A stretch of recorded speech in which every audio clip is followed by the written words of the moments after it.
Bonjour à tous et bienvenue dans ce briefing des marchés du 18 juin 2020. Avant de commencer, je vous laisse prendre connaissance de l'avertissement légal sur les risques.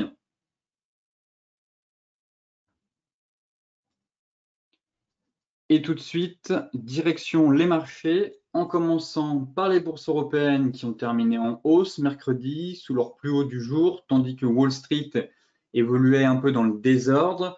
L'aggravation de la situation sanitaire dans une partie des États-Unis et à Pékin, entamant l'enthousiasme des investisseurs quant à une reprise économique rapide, la fameuse reprise en V de l'économie. Alors, au terme d'une séance volatile, les places européennes ont poursuivi le mouvement de hausse observé la veille grâce à la perspective d'une amélioration de la conjoncture économique et encore une fois de résultats positifs d'un essai clinique pour un traitement du coronavirus. Donc, les essais cliniques, on n'est pas notre premier essai, c'est le 4e ou 5e, et à chaque fois, c'est juste des news porteuses d'espoir pour le moment. Donc aux États-Unis, ils en sont au 4e ou 5e, mais cela suffit encore une fois pour doper en quelque sorte le marché.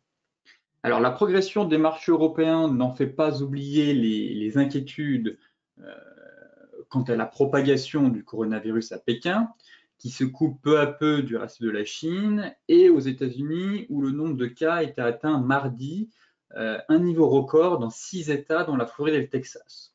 Alors ce matin, on a eu la Chine qui nous a dit qu'un représentant chinois a affirmé que le nouveau foyer, on va dire, de cas de Covid était sous contrôle et qu'on ne risquait plus rien, enfin du moins que tout était sous contrôle. Donc encore une fois, hein, c'est des discours qu'on a l'habitude d'entendre de la part des Chinois, comme on avait l'habitude d'entendre que finalement le nombre de cas qu'il y avait aux États-Unis, en Chine, n'était pas si important que ça.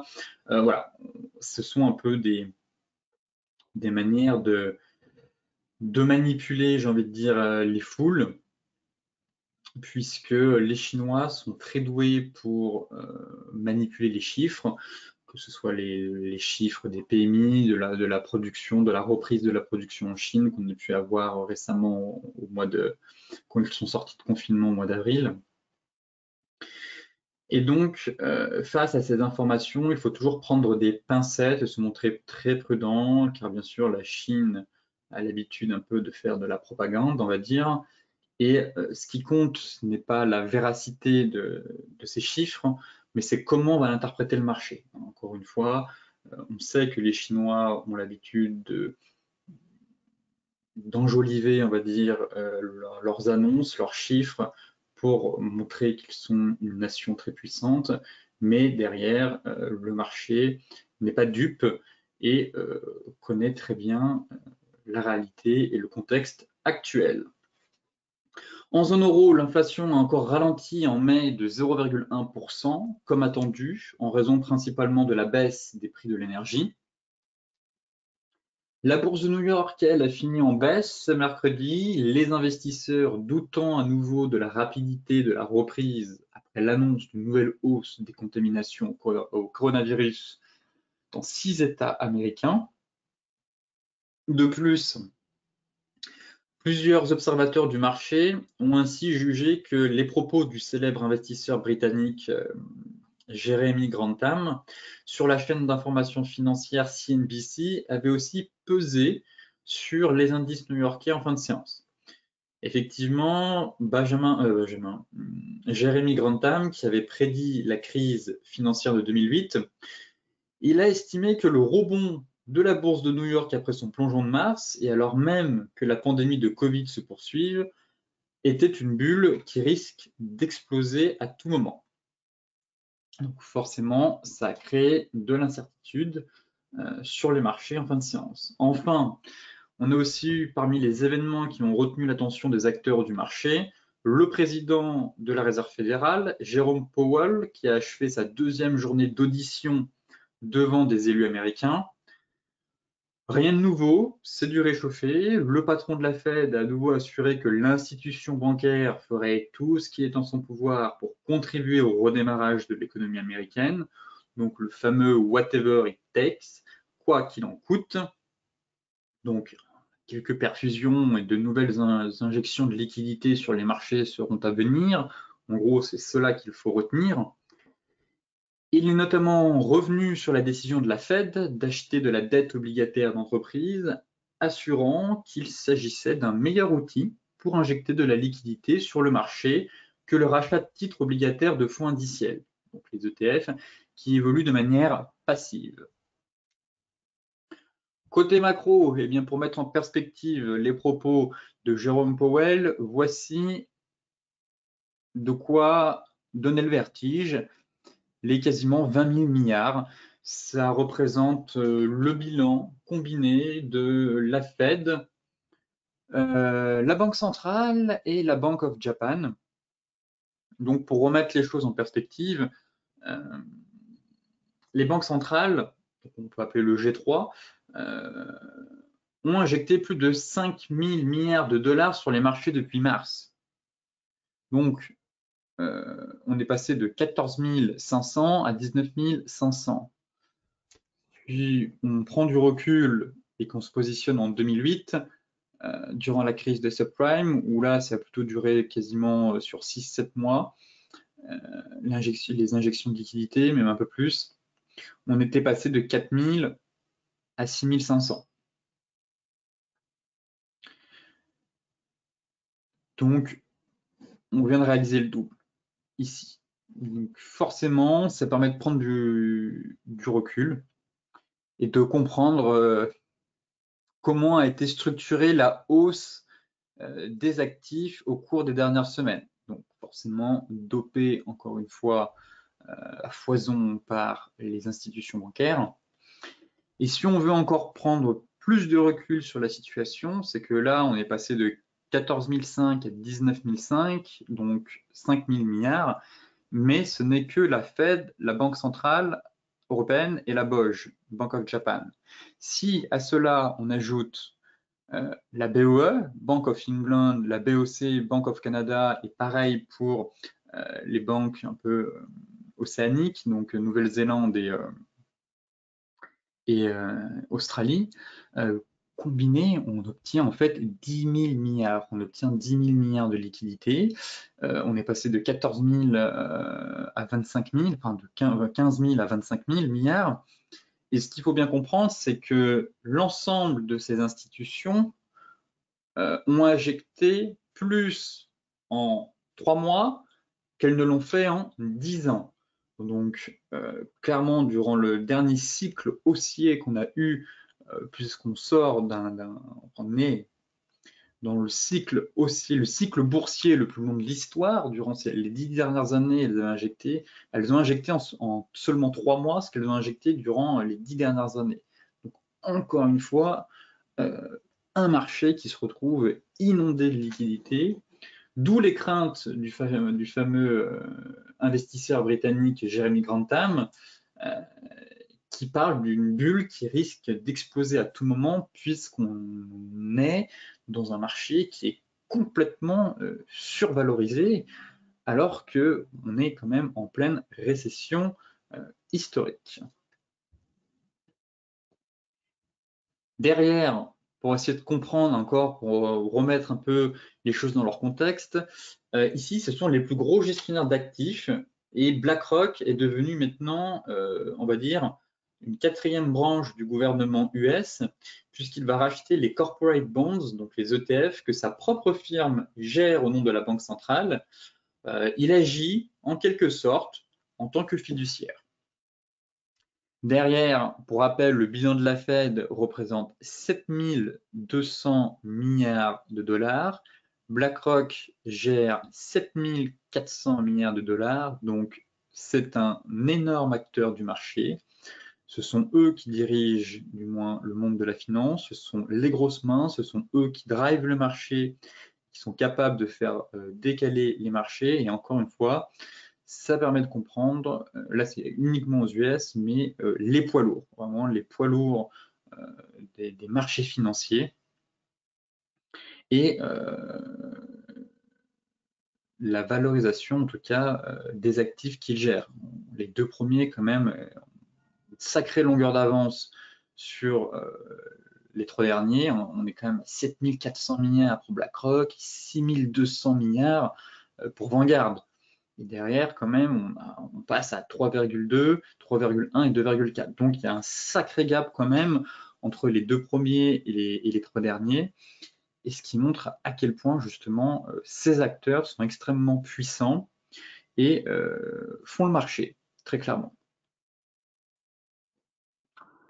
Enfin, pour terminer la partie macro, je vous avais montré en début de semaine et fin de semaine dernière, encore une fois, le S&P 500 par rapport au multiple boursier qui est le PER, donc le ratio cours sur bénéfice qui permet de prendre du recul, encore une fois, et de regarder la valorisation, comment est évalué, enfin, comment est évalué comment le multiple boursier évalue le marché, l'indice en tout cas. Donc pour le S&P 500, on était aux alentours des 24-25, donc pour l'indice mondial de référence. Ensuite, je vous avais montré le stock 600, donc l'indice européen qui représente les 600 sociétés européennes, les plus grosses sociétés européennes. Et donc là, pareil, on était aux alentours de 24, mais toujours sur des niveaux de valorisation, en tout cas assez extrêmes. Et ici, c'est le DAX, pour vous montrer encore une fois que si on décortique cas par cas, finalement, il n'y a pas uniquement que les actions américaines qui sont extrêmement, je dirais, chères ou extrêmement valorisées.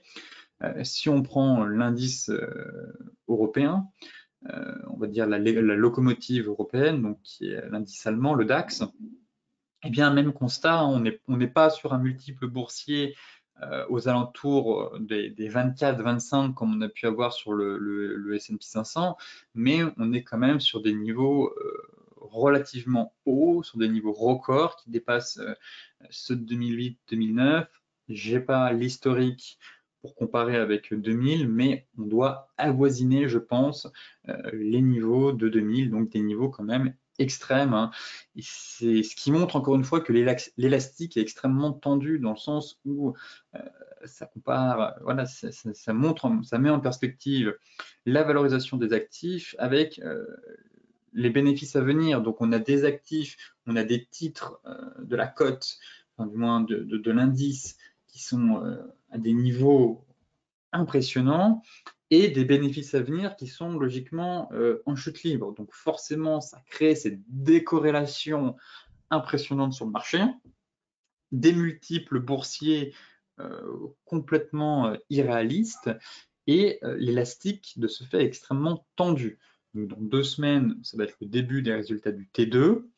Il y aura sûrement quelques warnings, quelques profit warnings et attention aux surprises, hein. Encore une fois, pour le moment, le marché continue à pricer la reprise en V, donc reprise rapide, des sociétés qui vont se relever très facilement de la crise du Covid.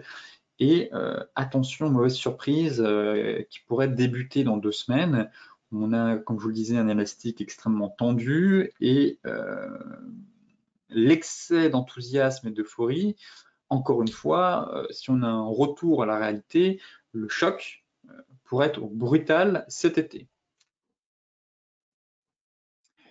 Côté graphique, eh bien, tout de suite, on va s'intéresser au CAC 40.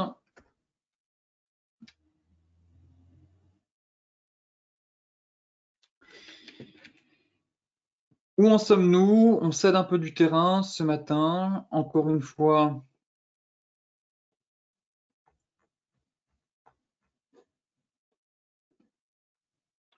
on est vraiment prisonnier entre deux gros niveaux.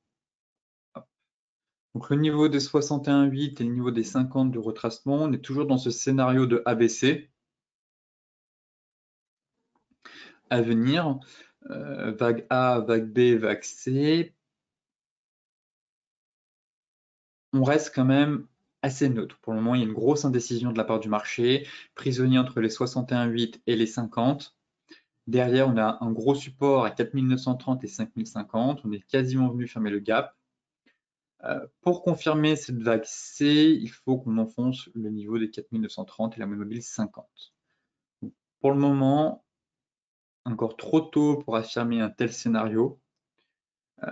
Selon moi, la cassure des 5050 invaliderait totalement la correction de ABC. On aura un retour sur les 5250.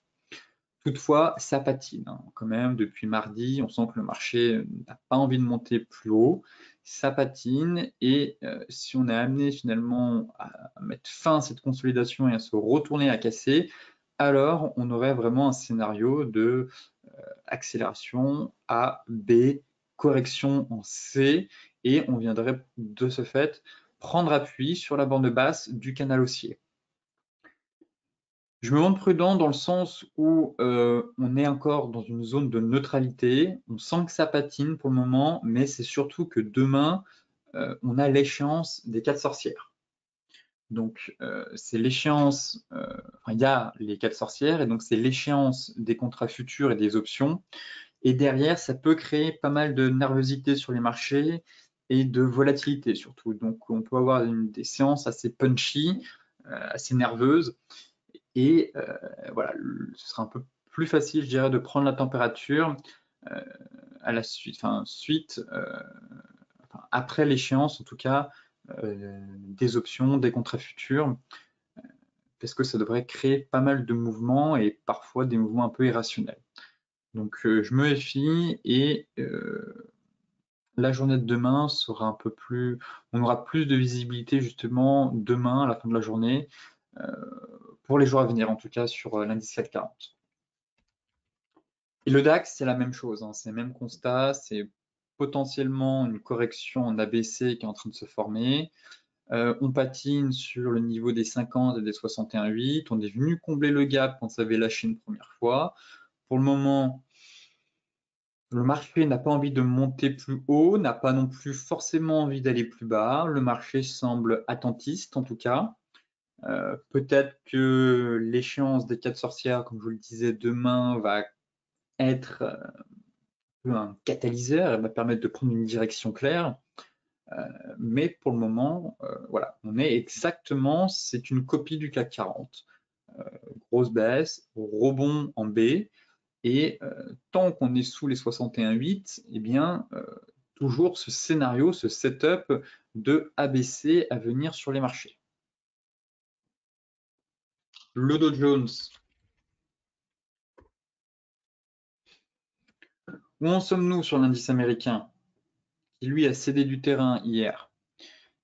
On travaille la moyenne mobile 50. Encore une fois, on travaille la moyenne mobile 50. Breakout, faux break, du coup ça repart dans l'autre sens avec chandelier de retournement avec un dark cloud cover, couverture au nuage noir, qui n'est pas invalidé. Ce chandelier n'est juste tout simplement pas invalidé. Il faudrait qu'on repasse au-dessus des 27 720. Pour le moment, on retrace, mais ce chandelier est toujours en place, donc nous invite à la prudence. En daily, c'est la même chose. On a toujours l'Island Reversal qui n'est pas invalidé étant donné que le gap ici, on est venu combler une partie du gap, mais on n'a pas comblé totalement le gap. Donc clairement, l'Island Reversal est toujours en place, elle n'est pas invalidée. On est en travail aussi cette moyenne mobile 200. Mais le marché évolue toujours dans une reprise haussière, enfin, dans une tendance haussière. Il faudrait qu'on sorte de ce biseau, qu'on casse enfin par le bas ce niveau et qu'on enfonce une bonne fois pour toutes les 25 390 pour espérer plus de baisse et venir combler le gap juste ici. Mais pour le moment, on a des signaux qui nous mettent en alerte, qui nous disent attention, Dark Cloud Cover, Island Reversal, mais le marché tient. Donc, prudence aussi sur les achats, car là, pour le moment, on a plutôt des signaux baissiers. Mais la vraie confirmation, ce serait vraiment qu'on sorte par le bas de ce biseau, et là, ça nous permettrait d'aller chercher, de retourner en tout cas sur des niveaux de support. Pareil, l'échéance des 4 sorcières demain risque de créer pas mal de variations sur les marchés, et donc la séance pourrait être assez animée.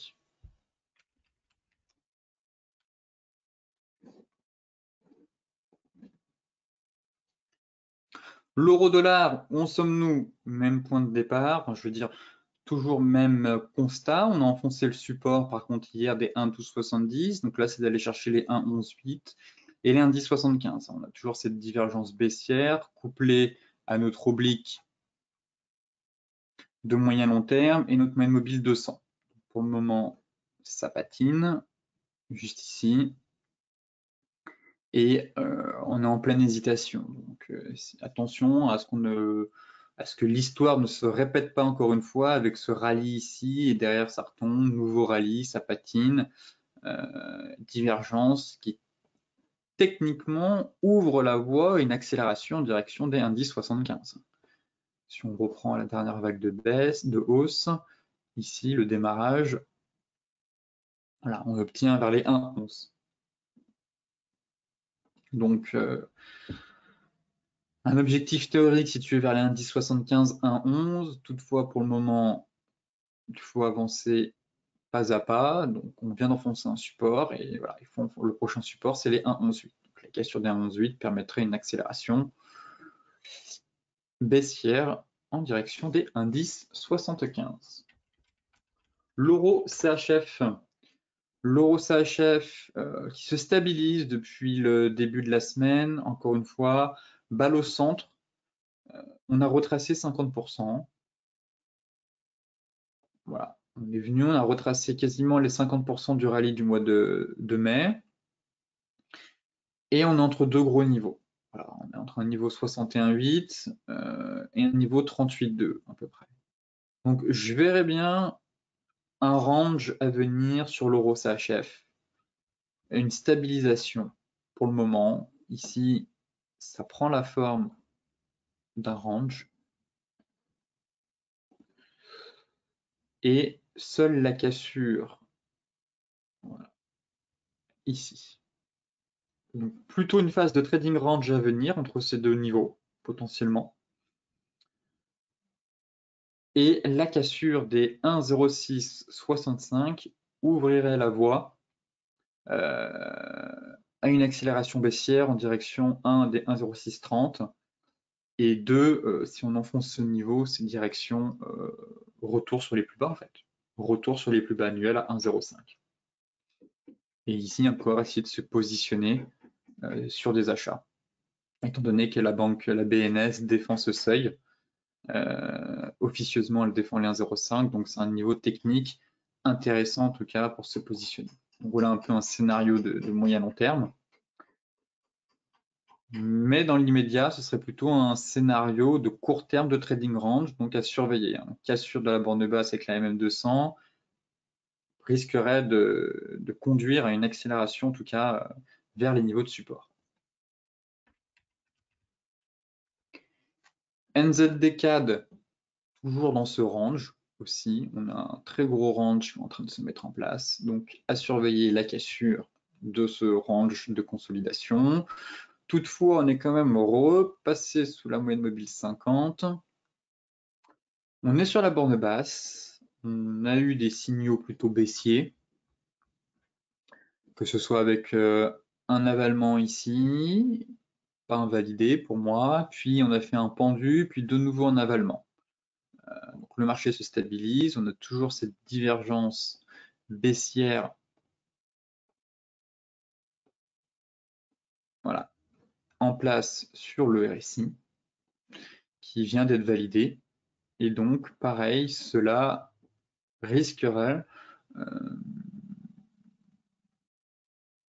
de confirmer en tout cas une correction à venir en direction des niveaux de support, voire cette zone-là, on a l'accumulation de mèches. Donc, et bien sûr, bien évidemment, on est quand même sous l'oblique. Donc, on est sur une zone technique, on a un niveau de résistance juste ici, et la clôture haussier hebdomadaire va m'intéresser, étant donné qu'on a ouvert avec un gap haussier en début de semaine, et que là, pour le moment, on fait un gap haussier, on est en train d'avaler la bougie précédente. Donc, effectivement, si on a un avalement baissier couplé avec la divergence baissière sur RSI, eh bien, on pourrait très facilement accélérer derrière sur des niveaux de support et venir prendre appui, pourquoi pas, sur les 0,84 à moyen terme.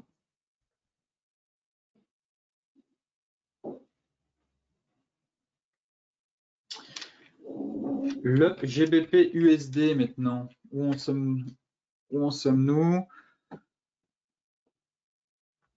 Assez neutre sur cette paire, assez neutre. Vraiment, c'est pas mal d'hésitation. Le marché se cherche et un peu prisonnier en fait. Prisonnier entre les 1,27, on se fait une fausse cassure, et moyenne mobile 50 en soutien. Donc on manque un peu de visibilité, je trouve, sur cette paire. Actuellement, elle n'est pas évidente à lire, à analyser.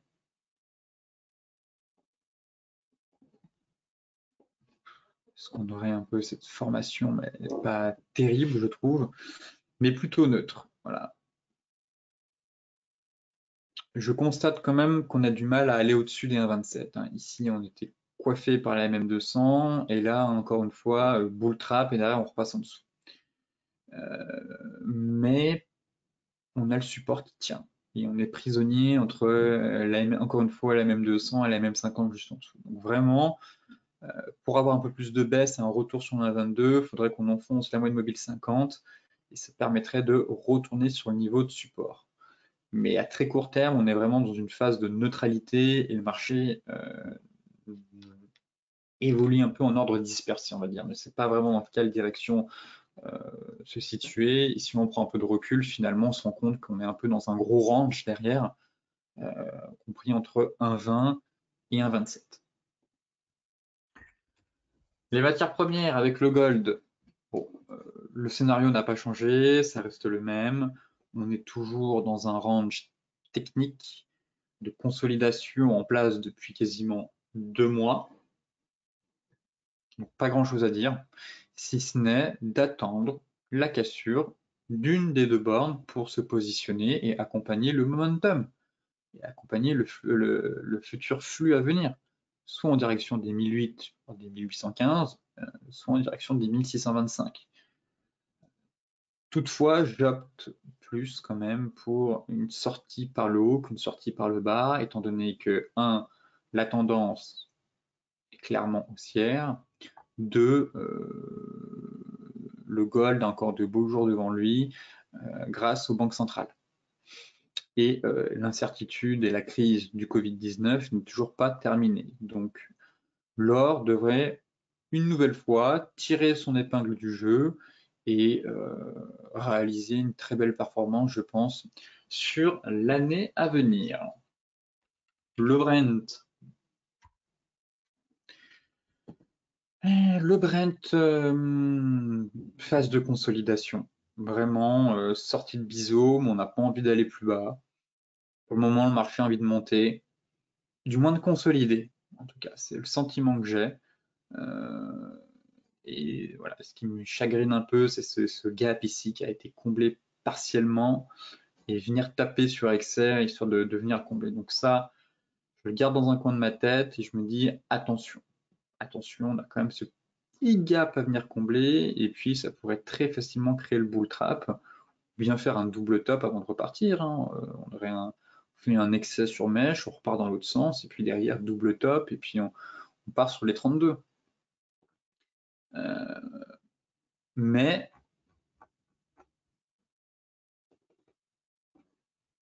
on est dans une phase de consolidation. Voilà.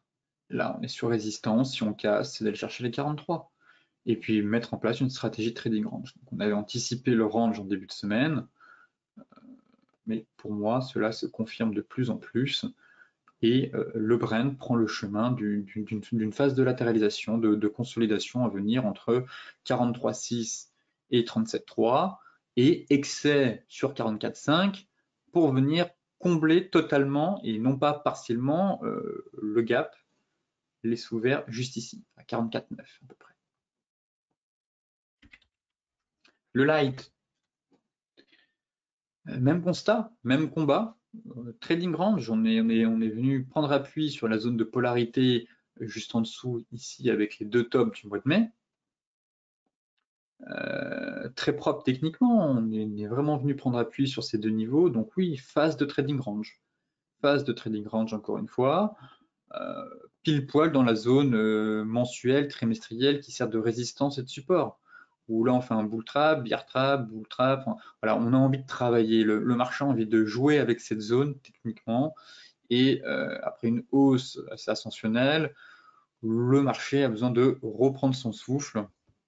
Il va donc se mettre à consolider et entamer une phase de consolidation. Donc très clairement, le flux est haussier. Toutefois, à court terme, on est dans une phase de trading range. Donc ping-pong entre les deux bornes. Et encore une fois, on garde en tête qu'il manque ici 50 centimes pour venir combler le gap. Et on pourrait très bien partir aussi derrière si on comble et que ça repart, encore une nouvelle fois sur un double top. Et dans ce cas-là, on aurait effectivement un retournement de marché. Pour terminer, la crypto-monnaie Bitcoin.